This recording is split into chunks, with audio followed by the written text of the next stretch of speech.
প্রণাম নেবেন বাবু। আপনার সাথে একটা বিশেষ দরকার ছিল। হ্যাঁ, বলো, কি বলবে? কি দরকার এখন আবার? বাবু, আপনার ওই গিন্নিমার বোনকে এই গ্রাম থেকে তাড়ান, না হলে কিন্তু সর্বনাশ হয়ে যাবে। তার মানে তুমি সকালবেলা কি বলছো? কি তোমার মাথা ঠিক আছে তো? হ্যাঁ বাবু, আমার মাথা ঠিক আছে। আমি আপনার ভালোর জন্যই কথাটা বলছি। তুমি আমার আত্মীয় সম্পর্কে সকালবেলায় আমার সামনে এরকম করে কথা বলতে পারো কি করে? তোমার সাহস তো কম নয়। তোমাদের কিছু বলা হয় না বলে তোমরা পার পেয়ে গেছো, তাই না? আপনি রেগে যাবেন না বাবু, আমি এ কথা বলছি তার নিশ্চয়ই কোনো কারণ আছে। কি কারণ আমাকে খুলে বলো। সকালবেলা এরকম হেয়ালি করে কথা বলো না, যা বলবে স্পষ্ট কথা বলো।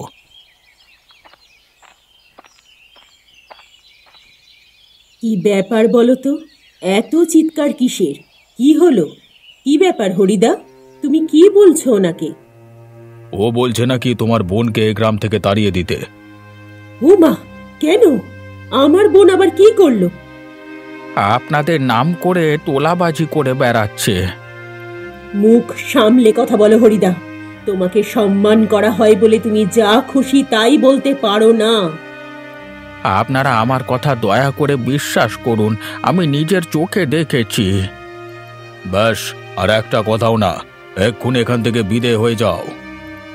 না বাবু, আমি এখান থেকে চলে গেলে সমস্যার সমাধান হবে না। কি? আমার নামে এত বড় কথা? আমি আজই এখান থেকে চলে যাব। একটা সামান্য গ্রামবাসী এসে আমার নামে এত বড় কথা বলছে, আর তোমরা চুপ করে দাঁড়িয়ে আছো? কি গো, তুমি কি ভাবছো? এই সব কি তুমি প্রশ্রয় দেবে তাহলে? না না, আমার আত্মীয় সম্পর্কে এত বড় কথা প্রশ্রয় দেওয়া যায় না কিছুতেই। হরিদা, তুমি এক্ষুনি এখান থেকে চলে যাও, একদম আর এখানে আসবে না। শুধু চলে যাও বললে হবে? ও যে আমার নামে এত বড় কথা বলল, তার জন্য কোনো শাস্তি হবে না? বটেই তো। হরিদা, তোমার মুদির দোকান আজকের পর থেকে আর এই গ্রামে দেওয়া যাবে না। এ কি বলছেন বাবু? তাহলে আমি কোথায় যাব? সেটা আমার দেখবার বিষয় নয়। কালকেই তোমার দোকান তুলে দিতে হবে এই গ্রাম থেকে। কিন্তু বাবু। আর একটাও কথা নয়। এই মুহূর্তে এই বাড়ি থেকে দূর হয়ে যাও। কি গো, কাশীনাথ বাবু কি বলল? কিছুই বলেনি গিন্নি, উল্টে আমি সত্যি কথা বলাতে আমাকে শাস্তি দিয়েছেন। বলো কি গো, সত্যি নাকি? কিন্তু আমাদের কাশীনাথ বাবু তো এরকম ছিলেন না। তিনি আর আগের মতো নেয় গিন্নি। তার উপর গিন্নি মায়ের ওই বোন এসে আরও কান ভাঙিয়ে দিল বাবুর। তাতে তিনি আরও রেগে গেলেন। আসলে আমার কাছে প্রমাণ তো কিছু ছিল না। কে বলল প্রমাণ নেই? যার কাছ থেকে তোলাবাজি করেছে তাকে সাথে করে নিয়ে গেলেই তো সব সত্যি কথা বলে দেবে। বলবো না গিন্নি, তুমি বিষয়টা বুঝতে পারছো না। গিন্নিমার ওই বোন প্রচণ্ড বদমাইশ। এখানে এসেই কয়েকজন লোককে হাত করে নিয়েছে। তারাই এরপর ভয় দেখিয়ে সবাইকে চুপ করিয়ে রেখেছে। তাহলে আমাদের কি বিপদ হলো বলো তো? এই সব দিকে মাথা না ঘামানোই ভালো ছিল গো। কি আর করা যাবে? এখন যখন কাশীনাথ বাবুর ভালো করতে গিয়ে হিতে বিপরীত হলো, তখন এরপর যেটা হবার সেটা মেনে নিতে হবে। আমাকে বলেছে গ্রামে আর দোকান দেওয়া যাবে না, কালকেই এই গ্রাম থেকে দোকান তুলে দিতে হবে। যা খুশি তাই নাকি? ওরা বললেই আমাকে দোকান তুলে দিতে হবে? কই, দোকানটা করবার সময় তো আমাকে 1 টাকাও দিয়ে কেউ সাহায্য করেনি। আমি তুলবো না দোকান, দেখবো ওরা কি করে।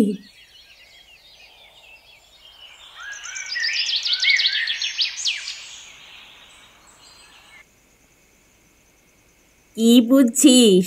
ওদের দোকানটা কি এখনো চলছে?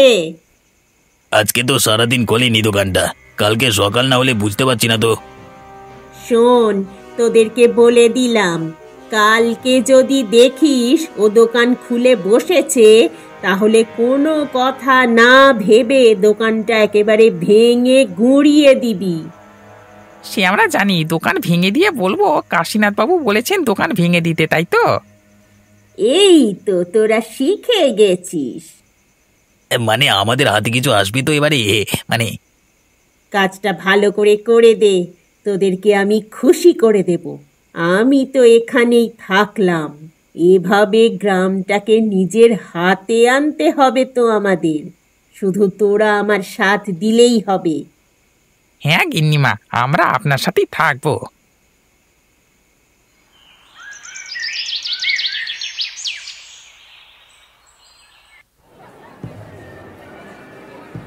কিরে বুড়ো বুড়ি, তোরা কি কারোর কথা শুনিস না নাকি? কি ব্যাপার, কি চাই তোমাদের এখানে? আমাদের কি চাই সেটা তুই ভালো করেই জানিস। না, আমরা জানি না তোমরা কি জন্য আমাদের দোকানের সামনে দাঁড়িয়ে আছো। সামনে থেকে সরে যাও, লোকজনকে মালপত্র কিনতে দাও। ওরে বুড়ি, তোর বড্ড কথা হয়েছে তাই না? আমাদের সরে যেতে বলা? কালকে তোকে বাবু কি নির্দেশ দিয়েছিল মনে আছে? কিরে বুড়ো? আমাদের দোকান আমরা চালাবো কি চালাবো না সেটা সম্পূর্ণ আমাদের ব্যাপার। আমি কারোর কথা শুনতে রাজি নই। শোন, ভালোই ভালোই তোরা দোকান বন্ধ করে চলে যা, না হলে কিন্তু তোদের কপালে দুর্গতি আছে। তোমরা যতই ভয় দেখাও না কেন, আমি কোথাও যাব না। তবে রে বেটা, তোদের আর কেউ বাঁচাতে পারলো না। মার মার। তোমরা তোমরা এইভাবে আমার দোকানটার ক্ষতি করো না, দোকানটাকে ছেড়ে দাও। চপ বেটা, ভালো কথায় তোদের কান যায় না তাই না? তোদেরকে এইভাবে এখান থেকে ওঠাতে হবে। হ্যাঁ, হায় হায় হায় হায়, আমার সাধের দোকান কত কষ্ট করে তৈরি করেছিলাম, ওরা আজকে এসে ভেঙে দিয়ে চলে গেল। এখন আমরা কি করব গিন্নি? এখানে থাকলে আমাদেরকে আর বাঁচতে দেবে না ওরা। চলো আমরা এখান থেকে চলে যাই, বহু দূরে চলে যাই। না না না, আমাদের গ্রামের একটি মাত্র মুদিখানা দোকান, যার উপর নির্ভর করে থাকে গোটা গ্রামবাসী, সেটাকে এইভাবে তছনছ হতে দেওয়া যায় না। ঠিকই বলেছ গোপালদা, এই মুদিখানা দোকান না থাকলে আমাদের গ্রামের মানুষদের অনেক বিপদে পড়তে হবে। অনেক কষ্ট করে হরিপদ কাকা তিলে তিলে গড়ে তুলেছিল এই দোকানটা, কিন্তু এইভাবে কাশীনাথবাবু লোকজন এসে ভেঙে দিয়ে চলে গেল কেন? শুনছি নাকি হরিপদ কাকা গিন্নি মায়ের বোন সম্পর্কে কিসব নালিশ করতে গিয়েছিল বাবুর কাছে, তাই জন্যই এমন শাস্তি পেয়েছেন। এইভাবে ছেড়ে দিলে হবে না, আমাদের যা হোক করে একটা ব্যবস্থা নিতে হবে। হরিপদ কাকার দোকানটা যেতে দেওয়া যায় না, প্রয়োজনে আড়ালে কোনো এক জায়গায় দোকান করিয়ে বসাতে হবে, না হলে আমাদের কিন্তু দুর্ভোগের শেষ নেই। কিন্তু কি করবে দাদা, আমাদের করবার মতো আছেটাই বা কি? আছে আছে, আমি ভেবেচিন্তে একটা উপায় বের করেছি, যাতে কাকাদের দোকান এই গ্রামেই থাকে আর বেশি লোকজন জানতেও না পারে। সেই উপায়টা কি আমাকে একটু বলো তো? হরি কাকার দোকানটা মাটির ওপরে না দিয়ে মাটির নিচে দিতে হবে, তাহলেই সবার চোখের আড়ালে থাকবে। ঠিকই বলেছ দাদা, কিন্তু সেই উপায় কি করে হবে? মাটির তলায় কি করে দোকান দেবে? উপায় আছে, আমাদেরকে একবার হরি কাকার কাছে যেতে হবে, তাকে পরিকল্পনাটা বলতে হবে। নিশ্চয়ই তারা খুব দুঃখ পেয়েছে, হাল ছেড়ে দিতে চাইবে, কিন্তু আমরা তাদেরকে হাল ছাড়তে দেব না। ঠিক আছে দাদা, তাহলে চলো একবার যাওয়া যাক।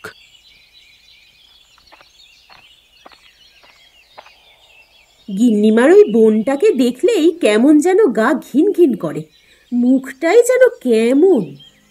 হ্যাঁ, ঠিকই বলেছ, সবসময় যেন মনে হয় ঝগড়া করতে পা তুলেই আছে। হ্যাঁ, সেই আর কি। এই তো সেদিন আমার সাথেও সামান্য কথা নিয়ে কাটাকাটি হলো, আর তাতেই যেন একেবারে রণমূর্তি ধারণ করলো। জানো কত বড় হুমকি দিল! কি করতে যে ও এখানে এসে উঠলো কে জানে। দেখো, আস্তে না আস্তে গ্রামের মধ্যে একটা ঝামেলা শুরু হয়ে গেল। কাশীনাথ বাবুরও বোঝা উচিত, ওই মেয়ে যতক্ষণ এখানে থাকবে ততক্ষণ সবার ক্ষতি করবে। কিন্তু তুমি একটা কথা বলো, কাশীনাথ বাবু আর যাই করুক না কেন, লোকজন দিয়ে হরিপদ কাকার দোকান ভাঙবে, এটা আমার ঠিক বিশ্বাস হচ্ছে না।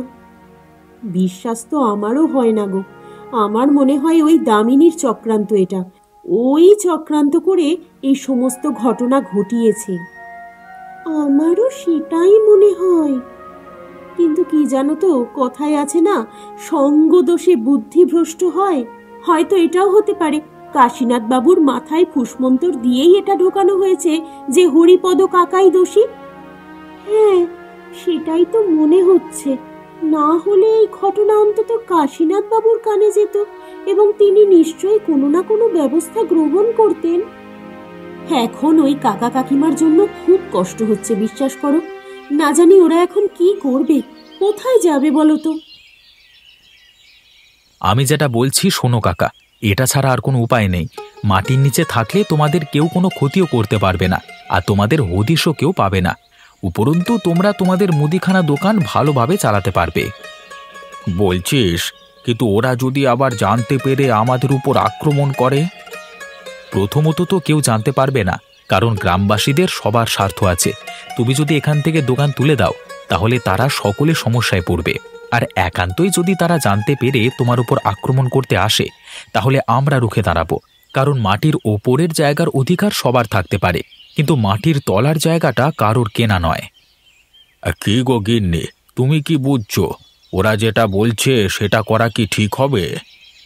তাছাড়া তো আর কোনো উপায় নেই। এখন এই বুড়ো বয়সে ঘর ছেড়ে কোথায় বা যাব? যদি মাটির নিচেতে বসবাস করতে পারি এবং সেখানে একটা দোকান দিতে পারি, তাহলে সব থেকে ভালো হবে, জানো তো। এই তো বুড়িমা তাহলে বুঝেছেন। কাকা, তুমি আর না করো না। আমাদের কথায় সম্মত হলে আমরা সব থেকে বেশি খুশি হব। মানছি তোমার একটু কষ্ট হয়েছে, কিন্তু তোমাকে যদি এইভাবে যেতে দিই, তাহলে তো আমাদের এক সময় অসুবিধায় পড়তে হবে। ঠিকই বলেছিস তোরা। ওরা আমার সাথে যা করেছে তার ফল ওরা নিশ্চয়ই একদিন পাবে, কিন্তু আমার এভাবে আমার শখের মুদিখানা দোকানটা ছেড়ে দিয়ে চলে গেলে হবে না। হ্যাঁ কাকা, চলো তাহলে আমরা মাটির নিচের একটা জায়গা দেখে আসি। কিন্তু গোপালদা, মাটির নিচে তুমি যাবে কিভাবে, সেটাই তো আমি এখনো বুঝতে পারলাম না। ওরে, সবাই সবকিছু জানলে হয় না, কিছু কিছু জিনিস গুপ্ত থাকাই ভালো। আমি তোকে নিয়ে যাচ্ছি আমার সাথে, চল। চলো হরিপদ কাকা, তোমাকে জায়গাটা দেখিয়ে নিয়ে আসি। ঠিক আছে, চল তবে যাওয়া যাক।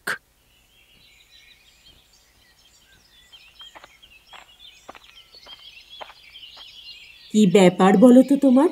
তুমি এইভাবে সকাল থেকে চিন্তাগ্রস্ত হয়ে বসে আছো কেন? কি হয়েছে তোমার? চিন্তা করছিলাম গিন্নি। কিসের এত চিন্তা শুনি, যে সকাল থেকে তোমাকে একেবারে মাথায় হাত দিয়ে বসে থাকতে হবে? আমি কি হরি কাকার সাথে কাজটা ঠিক করলাম? তার মানে কি বলতে চাইছো তুমি? তোমার কি মনে কোনো সংশয় আছে? আসলে তখন মাথাটা একটু গরম করে ফেলেছিলাম, তাই জন্য মনে হয় একটু বেশি বলে ফেলেছি।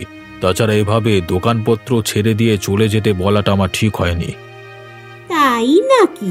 তাহলে আপনি কি বলতে চাইছেন জামাইবাবু, ও যে এখানে এসে আমার নামে খারাপ কথা বলে গেল, সেটা কি আপনি সমর্থন করেন? তাহলে আমি না হয় এই গ্রাম ছেড়ে চলে যাচ্ছি। দিলে তো আমার বোনটার মন খারাপ করে আবার দিলে তো।